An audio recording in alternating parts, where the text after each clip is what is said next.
Welcome to the State of the Nation. As we know, there's been lots of talk about the goings-on in the city of Tshwane. We've had many different voices from the side of the DA. We had Celia Brink. We've had a few voices. We've also had the voices from ActionSA many times, Michael Beaumont.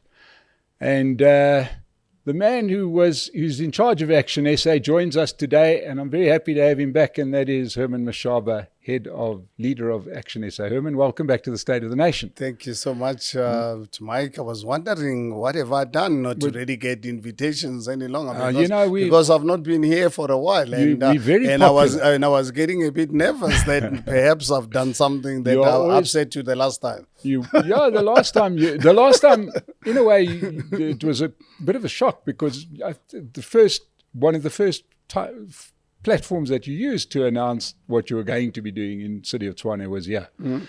And I'm not one who's caught off guard a lot, but I was one of those caught off guard because we didn't quite see it coming at that point in time. Yeah, well, Mike, as I said, it also took me off guard, without any doubt. I never thought, even initially when the ANC approached me, remember, I even had a press conference to say we will take legislative powers in Johannesburg and Ekurhuleni, and we will get the ANC to help us get the speaker position in Tshwane. Remember that? Yes. Never thought we'll take executive power.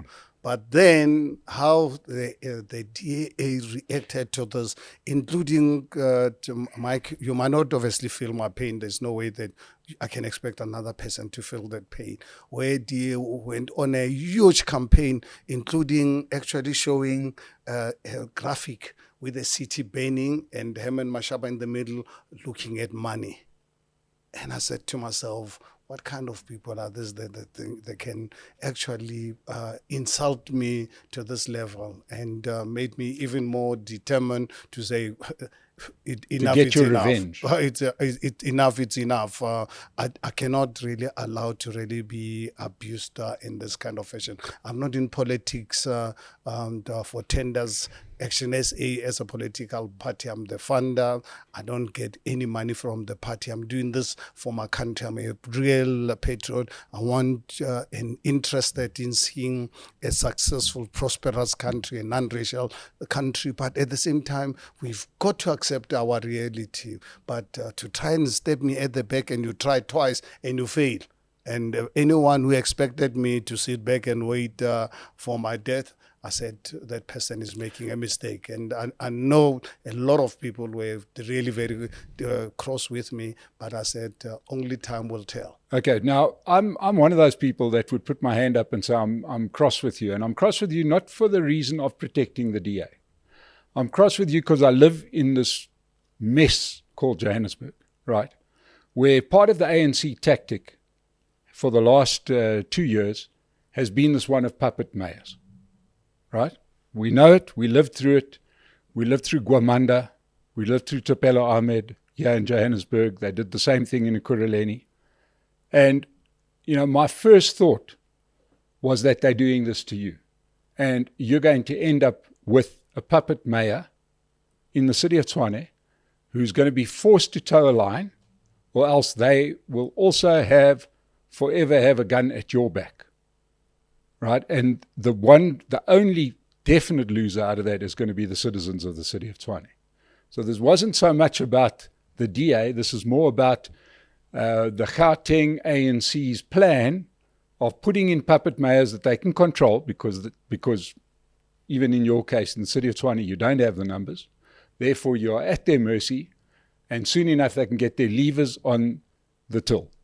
I think for me, I take that as an insult, Mike, that you insult my intelligence and my integrity. Sorry, just before we go on, I'm not questioning your integrity. It's not your integrity that I'm questioning. I'm questioning the integrity of your partners in this particular case. But then, Mike, why don't you question my relationship with the DA on 2 occasions, actually, where working to really step me at the back. Dishonesty. You remember the DA pulling out Johannesburg to collapse, to be under ANC control is because of the DA. I don't think anyone is not aware about this. It's something that I find it totally unacceptable as to why it's like the DA is the only political party that can do the right thing, not anyone who looks like me. So that is why I take it Herman, that's personal, very and unfair. no, whether it's unfair or not, I'm not prepared to apologize to anyone, because if anyone says anyone who looks like me cannot really make the right decisions in the face of a political party that has tried on so many occasions to stab me at the back, the political party that refuses to provide services to poor communities. Honestly, I will not regret to anyone or apologize to anyone, and I expect people to keep their prejudices and their biasness. Okay, well, it does not come out of prejudice. This comes out of a place where I hear you talking about services to poorer communities, which is necessary, right? But it seems like absolutely nobody is speaking for the ratepayer, the person who pays for the party, who pays the bills, right? What do they get out of this? Okay, Mike. Fortunate enough, I'm 65. More than half of my life under an apartheid system in Pretoria, in a village called Raharamutsi, where we had no water, no electricity. We had to be arrested to go and to get wood to make fire. But the city of Tshwane, you remember how world class it was, where the citizens, white communities in this country, it is on record, known by the world, enjoyed the best, highest standard of living in this country. When I grew up without having parents to look after me, losing my father at the age of 2, where my mother having to come and work here in Johannesburg. My people in Haramutsi, in Alexander, are not in that situation because they wanted to really be there. People can talk about being ratepayers, and no one is saying we should not really provide the services to the suburbs. I live in Sandton. Sandton deserves to get services. I'm a ratepayer.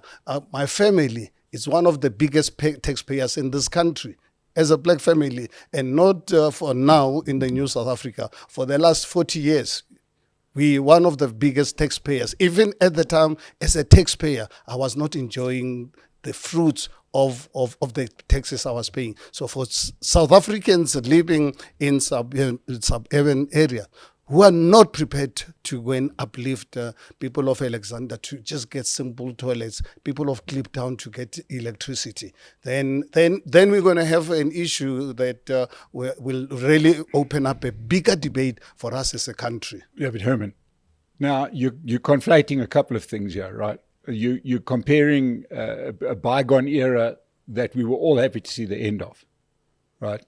And the services that were unfairly apportioned back in the apartheid days. I'm not talking about that. I'm talking about the last 30 years. The last 30 years where South Africans of all colors have bought into the idea of you pay, you get services, and a good portion of what you're paying goes to poorer communities. Why has it become one or the other? Well, but it's exactly what I'm talking about. Yeah, but you mentioned that it's one or the other. You mentioned poorer communities. It's both. You never said you want to improve services to the suburbs. You're the one that came in here right now and said, who wants to stop me from giving services to poor communities? Nobody wants to stop anybody from doing that. Wants to. Okay, so DA wanted to stop me on many occasions. I'm on record while I was the mayor. I'm talking about now. Let's talk about 2024. But Mike, that is where we will never find each other. Okay. Unfortunately, if our debates as a society, not you and me, I'm talking about all of us as South Africans, if we're going to have our debates in this fashion, that we must move on, forget about the past. I'm saying people of Haramutsi, people of Soweto are not in that environment because they wanted to. So it is for that reason, part of what we need to do as government to ensure that we provide services to those people. Unfortunately, what people are doing corrupted ANC to the core. Yes. And failed us dismally. It is for that reason some of us are today in politics. And we're in politics to ensure that poor communities also receive services. Yes. And they've got to be subsidized by some of us who are privileged living in Sandton. But as I said to Michael Beaumont when he was here, what is easy to recognize is that this, as you said, we shouldn't be debating this. It's not one or the other, it's both, right? Servicing, absolutely. Right? But it serves the ANC to say, no, the debate is that this party wasn't giving a service to that community or that party. In other words, you keep this fight alive, this argument alive, right? Which allows them to drive a wedge between every other party at the expense of the cities. Right? Tell me, Mike, sorry to interrupt you. Have you followed the 5 weeks ever since the new administration took over in Tshwane? Are you following developments? I'm following it, and as I said to you, obviously it's early days. It's early days. But are you following? I want to say categorically, we will be having your mayor on here. We were going to have her here. There were diary conflicts, but she'll be on here soon. I've watched another interview with her, and she looks absolutely fantastic, right? Brilliant, great, wonderful, right? And I wish her nothing but success. I don't hold a candle for one party or another. I am now at that Gatfall stage of South Africa where I say, deliver, whoever you are. I don't give a damn. And right? that's my view. What worries me here is that how you're going to combat the inevitable puppet master tricks that's going to come from the Gauteng government, right? Which is around the fact that so you're saying we're a puppet. I'm saying you're in that position and you're very vulnerable. What happens then? Why do you say? I've just asked you a question earlier on. Have you watched how that coalition government is working in Tshwane? It's early days. They all work very well at the start. And exactly what I said. No, some of them don't work well from the beginning. Okay, so let's switch tack. Let's talk about another part of the deal was that you got the speaker in Johannesburg, who I have interviewed. And one of the first things that happens is the mayor puts forward and the ActionSA votes with them to increase salaries of councillors. In a city that is a disgrace. You live in the city. This is a city we can speak of the first-hand experience, right? Johannesburg is a disgrace, right? You almost can't drive at night and see a light that's working, and we've got no load shedding. There are potholes all over the show. We've got water restrictions, etc., etc. They haven't paid their bill to Eskom, but yet they vote, and your party votes, to give councillors and the mayor an increase. It is for I don't know, obviously, if I'm sure you do. The last few days, or more especially on Sunday, I had an interview with City Press where I have, because of our concern regarding service delivery performance of ANC in Johannesburg and Ekurhuleni, where we don't have executive powers to say, ANC, if we don't do something about this, unfortunately, the residents of Johannesburg and Tshwane are going to suffer. And we as ActionSA are happy to work with you because we've got to do it for our country. We've got 44 councillors in the city of Johannesburg. In terms of, if you want to call us a coalition, whatever term you want to use, we're the second biggest party in working with the ANC in the city of Johannesburg. We're saying, please give us executive powers. We will, as ActionSA, deploy the right people that can assist you. Because my view and my experience with the ANC in Johannesburg in particular, it looks like they just don't really understand what service delivery actually means. I keep on giving them an example of what's happening in Tshwane. I mean, if I look at Tshwane, the ANC, EFF, and other political parties, how they're working in concert. I can tell you, yesterday, I spent 4 hours with the mayor and her team to really understand, including the coalition dynamics. You know, it's unbelievable. All of us are taken by surprise in terms of the cooperation and the working mutual relationship. And unfortunately in Johannesburg, because we don't have executive powers, makes it really very difficult. But why? It is for that reason we are saying ANC, we are happy to assist you if you want. If not, then you must understand and accept the fact that we're going to really be that opposition, which the residents are going to be the ones who suffer on a short-term basis. Yeah, I can understand assisting them and doing whatever it takes to get the job done. But why would one of the first actions be to give them an increase? Yeah, well, I think, it's something, those are some things that we as a party don't really have control. But you didn't have to vote. You didn't have to vote in favour. No one was holding a gun to your head, were they? Yeah, no, but what I'm trying to say is that, Mike, in terms of what actually really transpired, because it came to us as a party afterwards. We did not really. So you didn't know you were voting for a salary? We were not really aware. We, as a party, because I'm not involved with every report that goes to Parliament. To council, it's impossible. So something like that, and we raised it with our 44 councillors. Surely one of them would have seen, guys, do we really want to be seen? I mean, I've got to hand it to, and I do this at every turn. I've got to hand it to Mayor Dada Morera from Johannesburg. When he took power, he said he will do nothing for 2 years. He said that. Right? I remember you. He's the only honest politician that I've ever seen. He promised to do nothing. He is doing nothing. So, he's got my eternal praise for at least doing what he said he was going to do. But to give him an increase for doing nothing.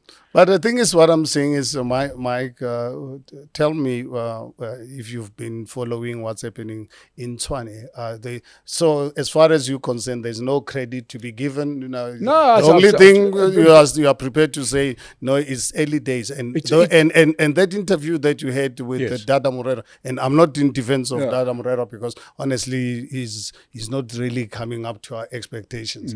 What I'm saying is that you are prepared to really obviously be critical about it. But at the same time, you're not... I can only invite him on air so many times, so I can only talk about him. No, what I'm saying is, I'm talking about the city of Tshwane with the executive mayor, Dr. Moya, in terms of what she's doing for all the residents of the city of Tshwane. What I'm saying, Herman, is she seems like an extremely competent lady that will get stuff done. And I will give her great credit for that. But it's too early to do any evaluation. Right? And I've said this to you as well. Yeah. Okay, so that's great. She's been handed a bloody live hand grenade with a pin pulled out, right? Because the city's bankrupt. There's Western Johannesburg. You keep on about that. Does it matter? That's like saying this murderer is worse than that murderer. Well, they're both murderers. I'm saying that both cities are in but the an thing absolute is mess. Our debate is around people trying to get us to work with the DA. And I don't give a damn who you work with. The reason I'm saying is for us to pull out of working with the DA after trying so hard. Because obviously the narrative, I'm not a clever person, but I can pick up when I discuss something with someone. Yeah. Here I can see the narrative is saying the DA should have worked with the DA. And if there's a narrative, it's a simple one. Let's say that you've been, very, very successful in business, and you deserve all the credit for that against the odds. I can't, praise you enough for that. That is a lesson for every South African. But I'm sure one of the things that you understood was that the person who broke it is unlikely to be the person to be able to fix it. Especially when, if you've got an accountant that embezzles your company, they're probably not the best person to fix up your accounts. Right? We all know that. This is sort of business 101. And I am very skeptical of the intentions of the ANC. But why must I work with a political party that subjected me for 300 years to... They didn't. And let's stop there because you can't I'm do saying that. is, why do you feel comfortable for me to say no? The ones that actually put you under misery, brutality, in a savage manner for 300 years. And we forgave in 1994 to work together. And they're still really going on to say, no, poor people cannot get the services. And you expect me I must work with them. Herman, I'm saying that's a very, very lazy and inflammatory argument. Then I'm happy to be lazy. No, I'm saying it's an inflammatory argument purely because to go No, back but beyond no, but the if issue you at are hand. saying the ANC cannot be reformed, but then how do you expect me that I must say people who oppressed me for 300 years, destroyed my race for 300 years, that they will be reformed? Because as far as I recall, it wasn't the Democratic Alliance. So, all I'm saying is that we've got an uncomfortable history. We can't put a gloss on it, but we did decide to move forward. Those very people entrusted to move. Who voted for the National Party? 20% of the population in 1994. 25? No. I'm saying about the white population from 1948. What percentage did of the white voter did? They used to poll about 60% of the vote, right? So in other words, you're talking about 60% of 5% of the population. That works out to about 3% of the total population of South Africa today, if the numbers were still the same. And in that parliament, have you got an idea in terms of the real opposition that Helen Suzman stood for? Yes. What percentage did they represent? They used to get a tiny percentage. She had one seat, right? One seat, and that is So and those are the roots of the Democratic Alliance, right? So let's, and right now, well, I can tell you, the Democratic Alliance of today is a replica of the National Party of yesterday that actually nearly destroyed my life. But unfortunately enough, they destroyed the lives of millions of black people. So tell our people watching this, right? You started the ActionSA to say we've got to get rid of the criminal organization that is the ANC. Absolutely. That was what you said. And we've done that. Right.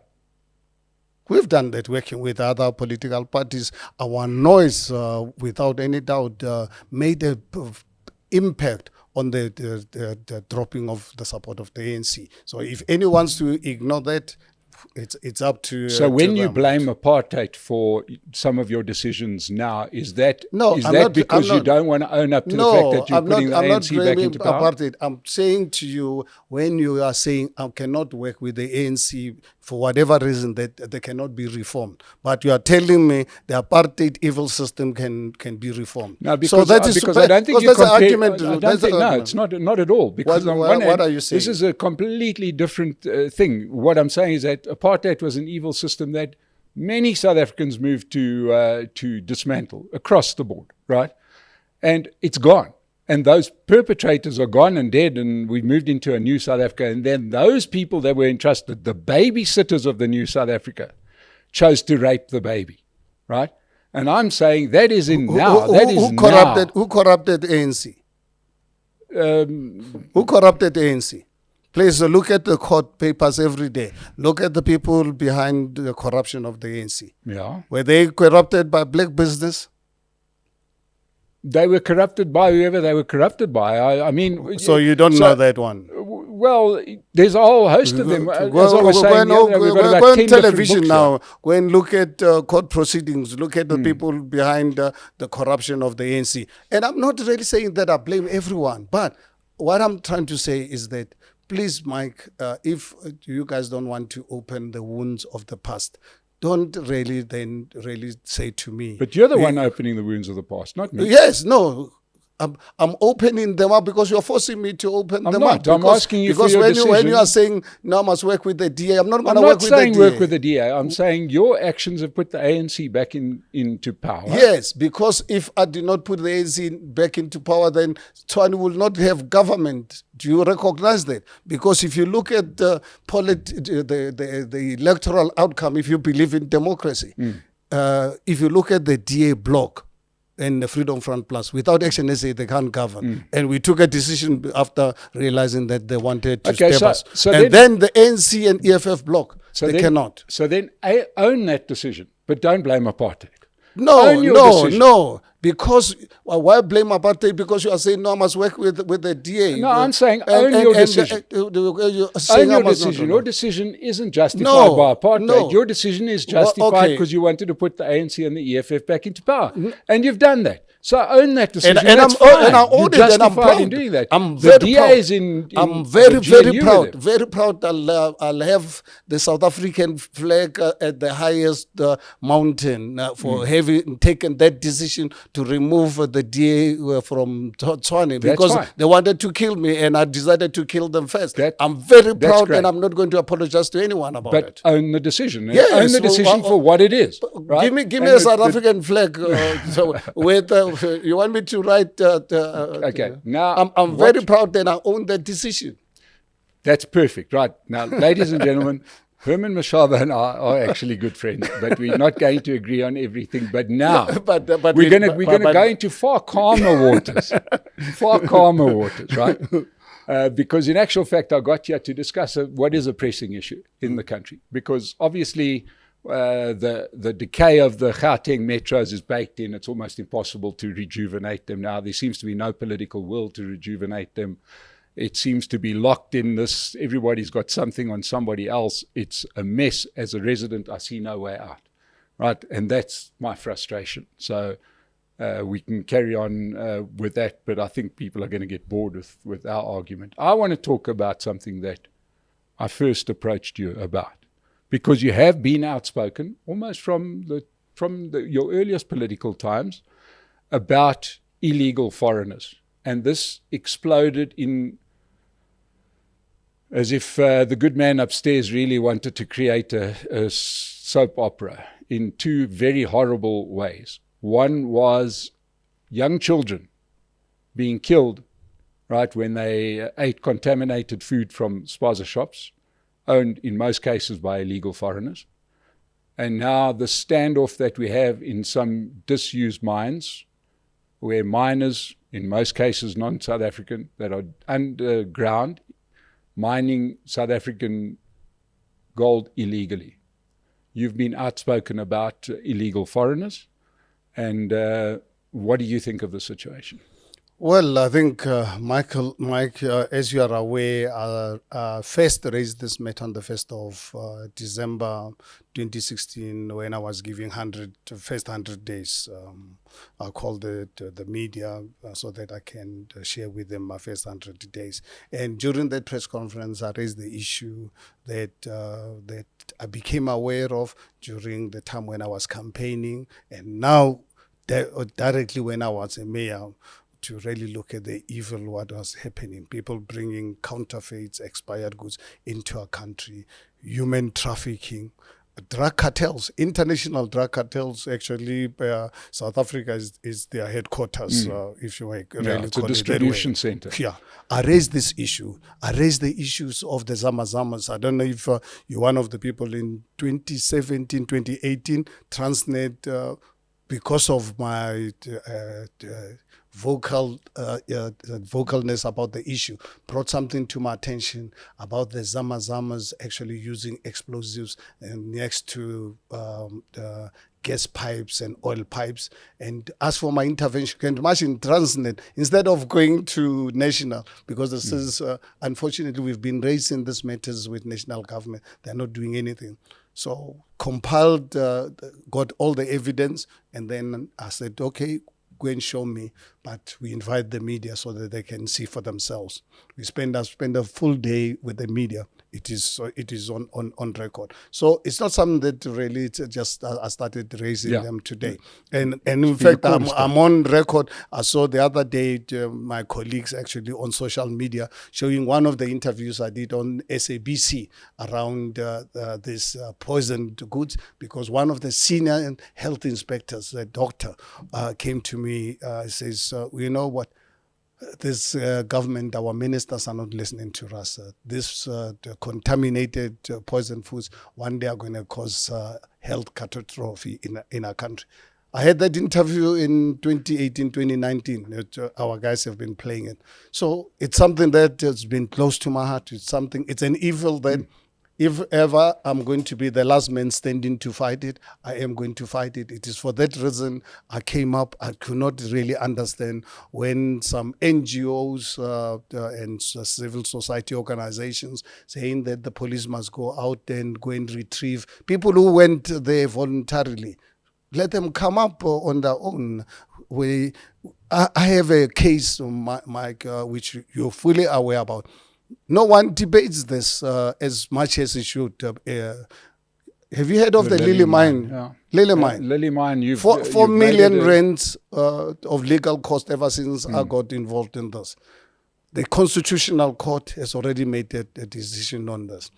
The Mbombela, just for clarity, the Lily Mine was an underground explosion or rockfall, and miners were trapped and killed underground. And there's been a big debate as to whether their body should be... and the mine owners were warned twice, 2 years before this container collapse with Yvonne, Pretty, and Solomon. This is a murder, and I've never really had this so-called civil society organization an outcry that we must go and save criminals who are in the country illegally. They're robbing our country of our resources and causing mayhem in our country, displaying dangerous weapons over time. And unfortunately, the ANC government let them get away with this. And I think for us as ActionSA, we say no. Spaza for locals, and we are pushing. Our team in Parliament, led by Athol Tole, is going to push to ensure that there is law in this country, that these shops in the poor communities must be owned by South Africans. Those who come into this country, please. In fact, you will see, I just did a video which will be out within the next hour or so today, where I'm actually questioning the decision behind President Cyril Ramaphosa that these people must be registered. I'm saying to my, and then all of a sudden we see people going to offices to register. How do you register a business where you don't know where the offices where they operate from? Have you checked to see if this shop actually meets health and safety standards? Are these people in the country legally and so forth? All these issues were completely ignored by our government. And we are saying as ActionSA, we're going to ensure that we hold the president accountable for such an irresponsible approach, wanting to legalize illegality. Now, Herman, I come from a family history of running corner stores, corner shops as they were back in those days. You will recall them very well, usually run in those days by immigrant white communities like the Lebanese community. I was brought up in the back of a shop, right? So I understand. And as far as I can recall, the registration of the business was beyond question. It had to be registered. There was also health inspectors that were run, and they were run by local government, right? As was the licensing. It was done at a local level, not at a national level. How is it that, is that still the case? Are these businesses not answerable to local government? No, that is one of the reasons. In fact, if you look at the press statement the City of Tshwane released yesterday, questioning the very same thing, because obviously over the last 30 years of ANC government collapsed our municipalities, including adherence to bylaws. So that's something that we really need to really. Is it done by the city or the province? Because the province runs health facilities. No, bylaws are the city. The city council passes bylaws that must be adhered. But then, what is happening in our country? In fact, I just want to remind you about this, and I'm sure you heard me because I said this so many times when I was the mayor. One of my biggest frustration as a mayor, where we were arresting these criminals. And the following day, the same day, they're out because the city did not have prosecutorial authority. The city did not have our own prisons. I raised this to say, Parliament, can you please assist us, because you are making us actually do the work. We will never win, because we arrest the guy today, the very same day, through bribery or whatever, or inefficiency and whatever. The person is out the very same day. And I called on national government, big municipalities like Johannesburg metros. Why don't you give us the powers to have prosecutorial authority? Because right now, municipalities in this country do not have that. I don't know if you're aware about it. You cannot really prosecute. So what's the point of the Metro Police? No, they arrest and then give the person to SAPS and the NPA. And now what happens with the NPA, who are today in contempt of a court order of a serious case of the Lily Mine. Are you aware, in October last year, Mbombela Magistrate Court came out with a judgment to say, don't waste our time, NPA, prosecute the mine management because they murdered these people. Prosecute the police who have been frustrating these families for a long time. Prosecute senior members of Department of Minerals Energy who are conniving with this mine management and so forth. As July last year, you know how many times I've engaged them? They're in contempt of a court order. And no, South Africans, that one is not important. These 3 black guys in Barberton, they're a non-issue. Let's worry about these criminals.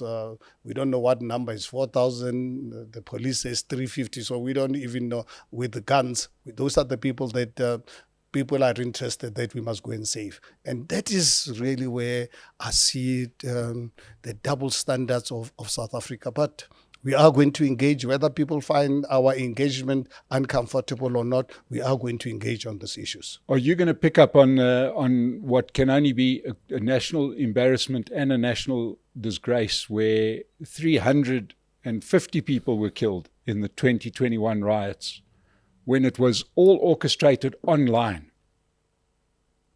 Oh, I think I'm sure you please just go into your Google to see how vociferous we've been as ActionSA. We've been really very vocal about this particular matter, because we cannot understand why up to today not a single person, I'm not aware of any person who's actually been held accountable for the murder of people in October 20, July 8 days in July 20. No, it was done live on television. I mean, you can't do much better than that. So that is where you see the problem is the capture and the inefficiency of our criminal justice system. It's actually not the inefficiency. I think for me, honestly, it is the capture of our criminal justice system, because anywhere where they see there's a political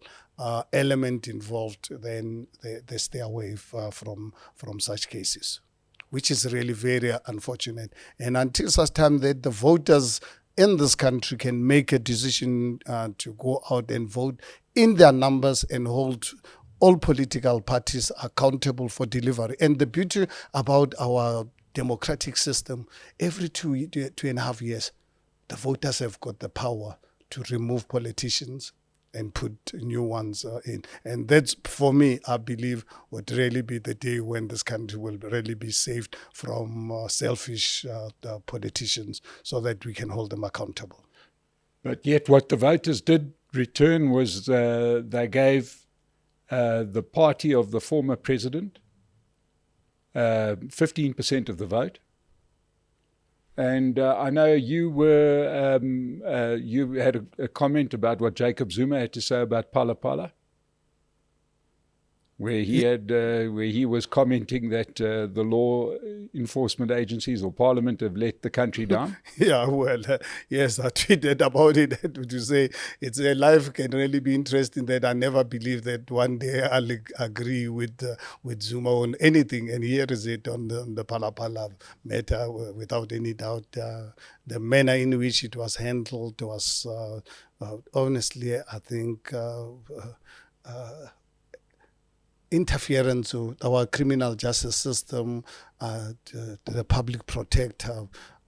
including the Reserve Bank, including National Treasury, for them not to see anything wrong with this, including Parliament itself, because obviously at the time ANC had the majority. And as you are aware, I'm talking to you right now, the Constitutional Court is debating this matter.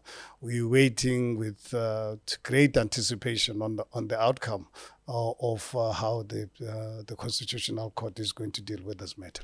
And your 6 members of Parliament will continue to fight these very important cases, won't they? Well, I can tell you they're not only going to end their salaries, the mega salaries. If I look at how hard my colleagues actually work and the amount that they get paid, and I'm saying, my goodness, guys like this, if they were in the private sector, they'll be earning 3-4 times because they've got to serve in so many committees. They've got to be in Cape Town, Johannesburg, or go and do constituency work. And these are highly professional, committed South Africans. I'm really very proud of them, and they're taking it up. They're saying, we're not really doing this for money. We're doing this for our country. That one day, that the voters in this country can wake up. Unfortunately, we sit with a country where, if you look at the recent elections, where the voters voted on identity, which is really very dangerous for our country. If do you think you're not adding to that particular argument by bringing up things like apartheid? Well, that is very... Is that not to promote more identity politics? Tell me, Mike, is there any problem with the Jewish people when they talk about what happened with the genocide? I mean, I'm fully behind the Jewish people. They must raise this matter. They must be on the guard, because if the Jewish people are not going to... But that surely doesn't give Jewish people the right to... No, they must, but they're raising. Every time when you go into a Jewish function, the Jewish people raise this matter, and personally, I support them, because the manner in which they were murdered in big numbers, they've got to really be vigilant. And I'm saying to us as black people, let's not be fast asleep, because I've got personal experience of living under apartheid. I've got personal experience of living under corrupt ANC. And I've tried to work with the DA only to find, when I'm inside, that the national party tendencies are still in here. And I'm saying, no, guys, we are not going to build a non-racial society if obviously the national party policies are coming through the back door. And us as black people must keep quiet about it, because, Mike, we're not going to keep quiet about it. In fact, there's a reason why I admire the Jewish people, because they raise this. I always actually get admiration for them to say, we are not going to be killed like sheep any longer in our lives.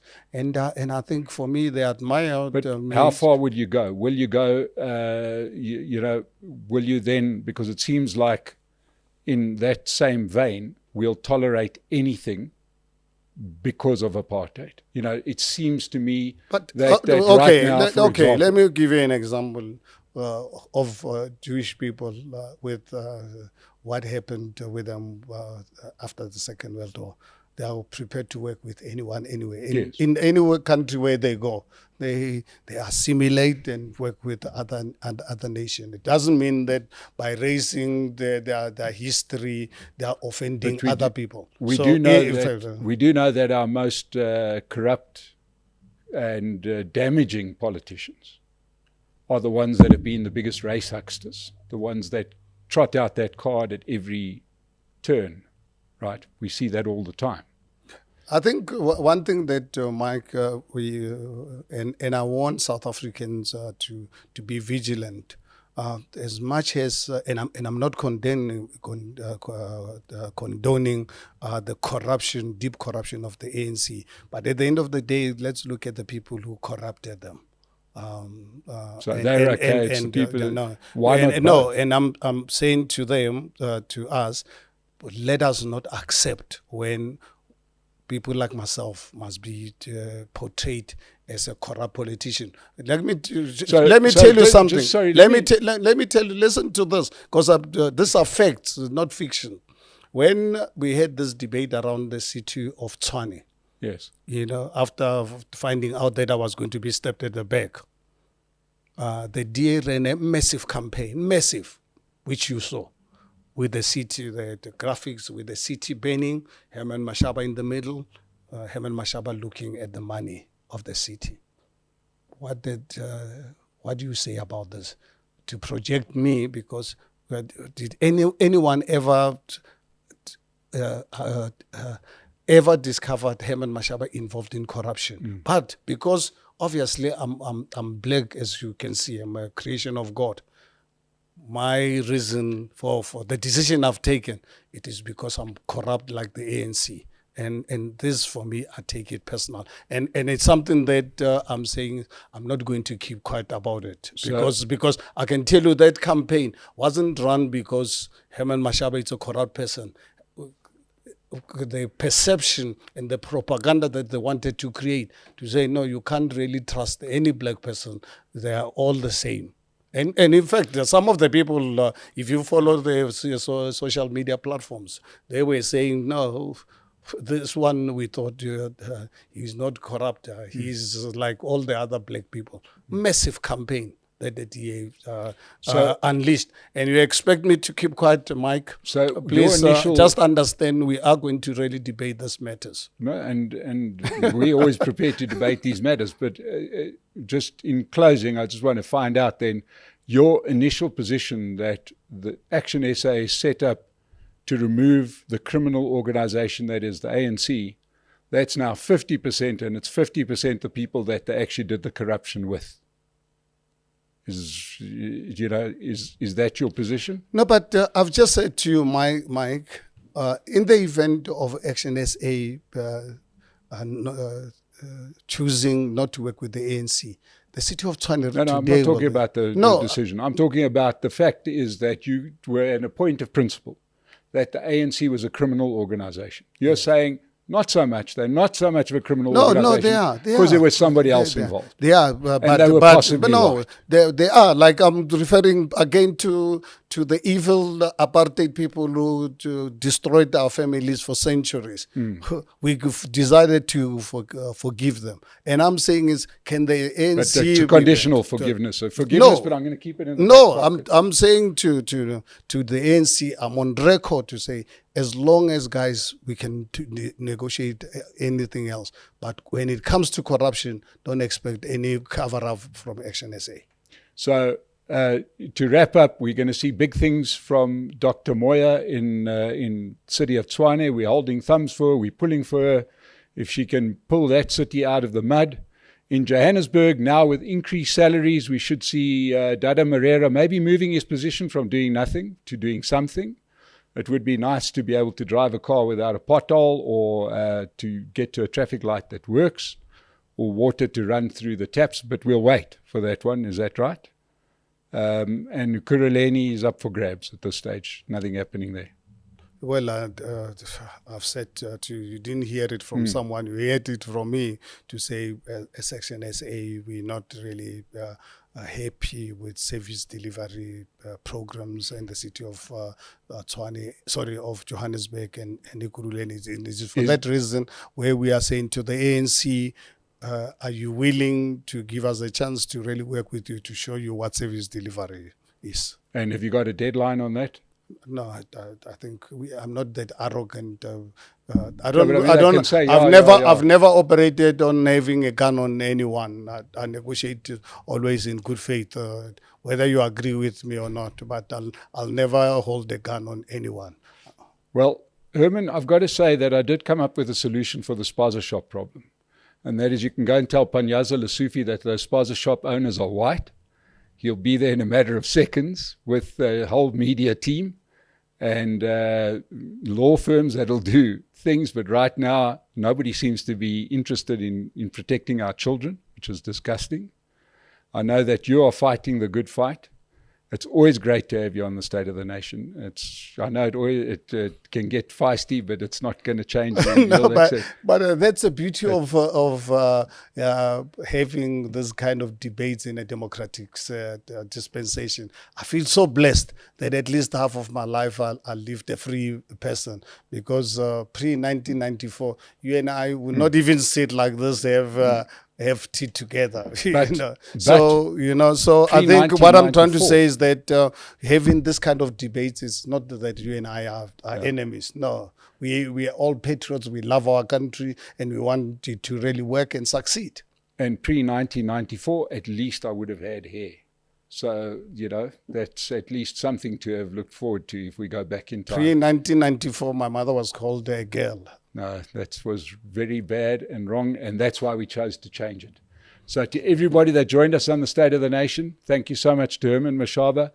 Please support Pace Car Rental. We've got a small business that needs to be supported in South Africa. Thank you for watching. Like and subscribe, and we'll see you again on the State of the Nation. Thank you, Herman. Thank you very much. Mike.